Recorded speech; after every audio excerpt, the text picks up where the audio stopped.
Nyt taitaa olla vuosi 80. Manaamansalossa Jaana oli jäkälä poiminnassa kokonaista 6 viikkoa. Ja yksin vielä.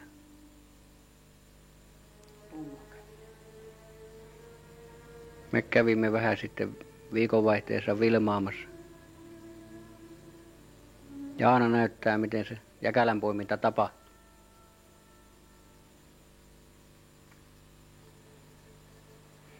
Hyvä päivätulos oli semmoinen 20 laatikkoa. Jaana taisi yltää parhaimmillaan 25. Joku manaamasloinen rouva oli kuulemma poiminut 40 laatikkoa parhaana päivänä. Pojakki ahkeroi siinä. Tässä on näitä jäkäläkankaita.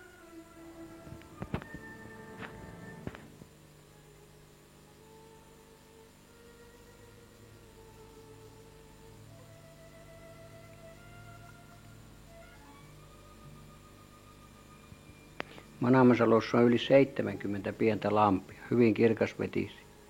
Tässä niistä yksi.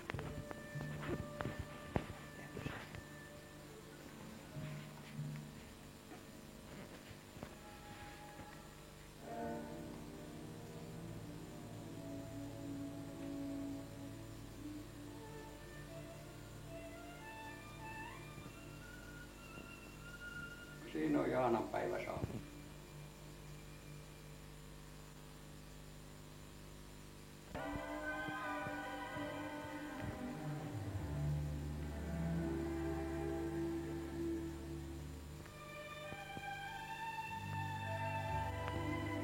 On siellä komiat maisemat, noita lampia siellä on paljon Manaamasalossa.